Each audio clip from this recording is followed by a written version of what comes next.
The earthquake that struck Myanmar and Thailand on Friday, March 28, 2025, was one of the most devastating natural disasters in recent history. The powerful magnitude 7.7 quake shook the region, leaving behind widespread destruction, loss of life, and a humanitarian crisis that would take years to recover from. The epicenter of the quake was located near Mandalay, Myanmar's second-largest city, a region already vulnerable due to its location along the Sagang Fault. This fault is a major tectonic boundary where the Indian and Eurasian plates grind against each other, making it one of the most seismically active areas in Southeast Asia. While scientists had long known that this area was at risk for a major earthquake, the sheer scale of the disaster was something that no one could have fully prepared for. As the ground began to shake around midday, panic spread across cities and towns. In Mandalay, centuries-old Buddhist monasteries crumbled, trapping monks and civilians beneath the rubble. A significant portion of the city was reduced to ruins, with an estimated 1/5 of buildings completely destroyed. In Myanmar, a town near the capital, Naypyidaw, dozens of buildings collapsed, including monasteries, where many lives were lost. The effects of the earthquake were not limited to Myanmar. In Thailand's capital, Bangkok, located over 600 miles from the epicenter. The tremors were powerful enough to send people running into the streets. A skyscraper under construction collapsed entirely, leading to multiple fatalities and trapping more than 100 people under debris. Hotels, office buildings, and homes shook violently, with some suffering structural damage that made them unsafe to enter. Beyond the visible destruction, the earthquake's impact on infrastructure was severe. Roads were torn apart by deep fissures, making it nearly impossible for emergency crews to reach affected areas quickly. Bridges collapsed, severing key transportation routes. In Naypyidaw, a 1,000-bed hospital suffered major structural damage, further complicating efforts to treat the wounded. The initial shock was followed by a powerful aftershock and several smaller ones, making rescue efforts even more dangerous. With communications down in many areas, the true extent of the damage was not immediately clear. Reports trickled in of entire villages suffering near total destruction, leaving thousands of people homeless overnight. In the hours following the earthquake, Myanmar's military leader, General Min Aung Hlaing, acknowledged the scale of the disaster, warning that the number of casualties would likely rise. He also made a rare appeal for international assistance, stating that any country willing to help was welcome to do so. Meanwhile, in the United States, President Donald Trump addressed the situation, confirming that his administration would provide aid to Myanmar. The U.S. Agency for International Development, USAID, mobilized disaster response teams, offering emergency supplies such as food and clean water. Other countries began to follow suit, but the ongoing conflict in Myanmar complicated relief efforts. The military junta had been struggling to maintain control amid a growing insurgency, and the political instability made it difficult for aid organizations to operate effectively. In the immediate aftermath, search and rescue operations became the top priority. Volunteers and emergency workers raced against time to pull survivors from the wreckage. However, the lack of heavy machinery made the process painfully slow. Many survivors were left trapped under debris, their voices calling out for help as rescuers worked with limited resources. As the first chaotic hours passed, it became clear that this was a disaster unlike any other in recent memory. The people of Myanmar and Thailand were facing not only the destruction of their homes and cities, but also a long and difficult road to recovery. In the coming days, the focus will shift to providing food, water, and medical care to the survivors. But even as relief efforts ramped up, the challenges ahead remained immense. This was only the beginning of the devastating aftermath of the earthquake. In the hours following the earthquake, the full scale of the disaster began to emerge. Emergency response teams in Myanmar and Thailand struggled to navigate the widespread destruction, with blocked roads, damaged bridges, and collapsed buildings, making it difficult to reach those in need. The rescue effort was further complicated by the sheer number of aftershocks, some strong enough to bring down already weakened structures. As the sun set on Friday, March 28, 2025, entire neighborhoods in Mandalay, Myanmar, and surrounding areas remained in ruins, with thousands of people left homeless and desperate for help. Survivors described scenes of chaos and devastation. Many who had fled their homes were now gathered in open spaces, afraid to return indoors. Makeshift camps began to form in parks and fields as people tried to find shelter.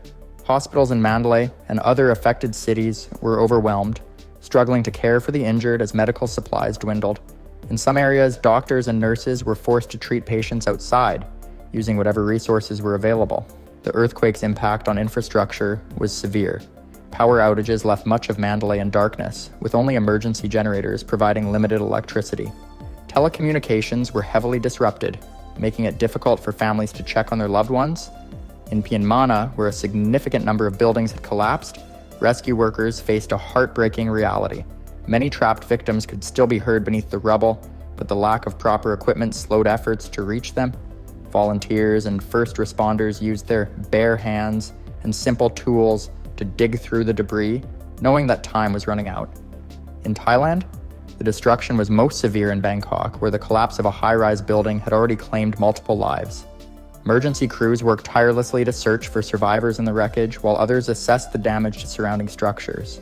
Authorities urged residents to avoid unsafe buildings, fearing further collapses. Despite the destruction, Thailand's emergency response teams were better equipped than those in Myanmar, and international aid began arriving quickly to assist in the relief efforts.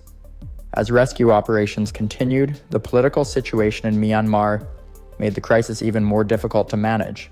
The country had already been struggling with instability, and the military leadership faced criticism for its slow response. The junta-controlled state media reported that at least 144 people had been killed, with over 700 injured, though experts feared the true numbers were much higher. Humanitarian organizations struggled to gain access to affected regions, as restrictions on movement and ongoing conflict made relief efforts increasingly complex. Meanwhile, scientists and earthquake experts analyzed the event, confirming that it had occurred along the Sagaing Fault, one of the most active seismic zones in Southeast Asia. The powerful strike-slip movement of the fault had caused intense shaking over a wide area, with damage extending far beyond the immediate epicenter. Seismologists warned that strong aftershocks could continue for days or even weeks, posing further risks to already damaged buildings. The disaster was a stark reminder of the vulnerability of the region to major earthquakes. While Thailand had better infrastructure and emergency preparedness, Myanmar's aging buildings and lack of earthquake-resistant construction had contributed to the high number of casualties. Experts noted that many structures in Mandalay, including monasteries and historical sites, had not been built to withstand such a powerful tremor. As night fell on the first day after the earthquake, the focus remained on saving lives. Rescue workers continued digging through rubble, medical teams treated the injured with limited supplies, and survivors braced for another night of uncertainty. The true extent of the disaster was still unfolding, and the long road to recovery only just begun. As it's only the early hours of the second day since the disaster, the enormity of the crisis became even clearer. Entire neighborhoods throughout the surrounding areas, cities, and towns were reduced to rubble, and the death toll continued to rise as more bodies were pulled from the debris. Emergency workers, many of whom had gone without sleep, pushed forward with rescue efforts despite the overwhelming conditions. The sound of sirens and frantic calls for help filled the air as volunteers and medical teams raced to save lives.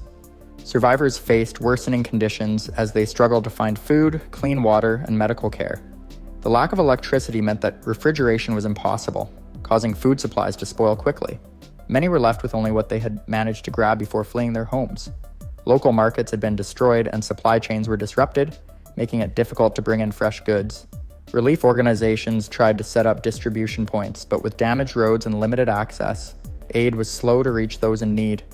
Temporary shelters sprang up in open fields and makeshift camps, where thousands of displaced people gathered in search of safety. These overcrowded conditions raised concerns about sanitation and the potential spread of disease. Without proper facilities, clean water, or medical supplies, illnesses such as diarrhea and respiratory infections began to take hold. Doctors and volunteers worked tirelessly to provide basic care, but the situation was growing worse by the hour. In Bangkok, efforts continued to clear the wreckage of the collapsed high-rise building, where rescuers feared dozens were still trapped. Heavy machinery was brought in to assist, but unstable debris made the work dangerous. Families gathered nearby, anxiously awaiting news of their loved ones. Officials warned that aftershocks could cause further collapses, urging residents to remain cautious. The Thai government had mobilized emergency response teams and was working with international partners to provide aid to affected areas. And back in Myanmar, the situation remained dire. The country's political instability complicated relief efforts with reports of delayed government response and restrictions on foreign aid. Some areas remained completely cut off, with residents forced to rely on community efforts for survival. In Mandalay, religious leaders and local volunteers took the lead in organizing relief efforts, setting up food kitchens and providing temporary shelter in monasteries. International aid organizations struggled to navigate the political barriers, but some managed to deliver much-needed supplies. The United Nations and various humanitarian groups sent shipments of medical supplies, tents, and clean water to the region.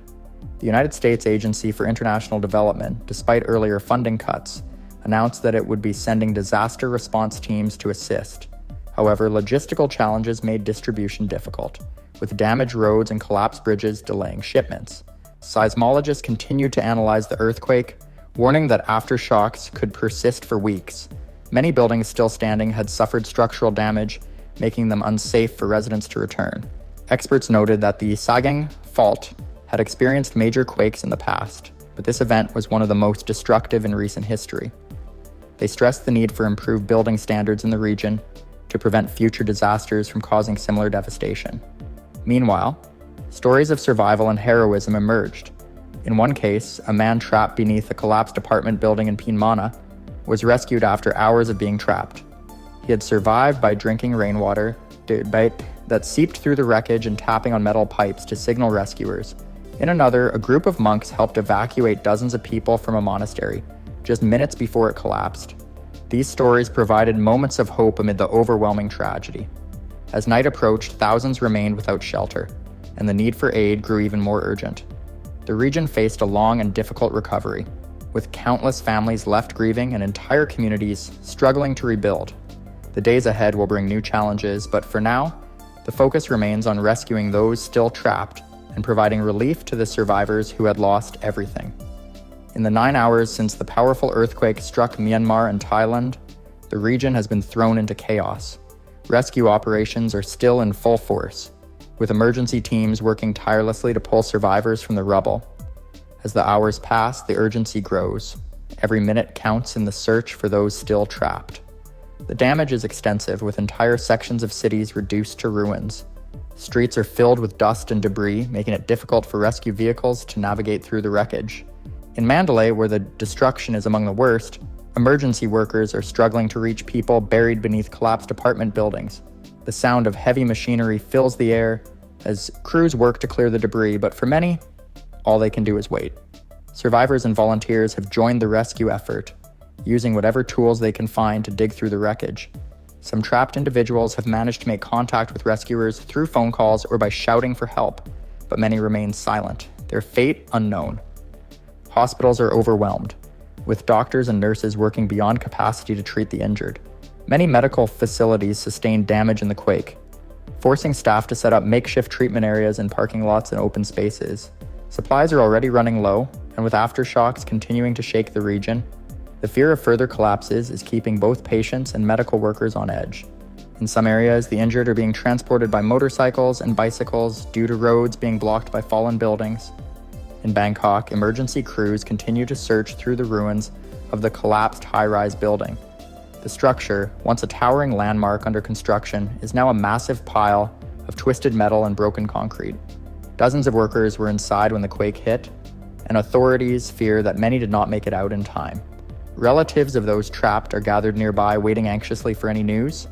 Officials have confirmed fatalities, but with so many still unaccounted for, the full toll remains uncertain. Across the region, thousands have been left homeless, forced to sleep in open spaces or makeshift shelters as they wait for assistance. Food and clean water are already becoming scarce, and the risk of disease is growing as sanitation systems have been severely damaged. Aid organizations and government agencies are scrambling to respond, but the scale of the disaster is making relief efforts difficult. Political tensions in Myanmar are adding another layer of complexity to the situation.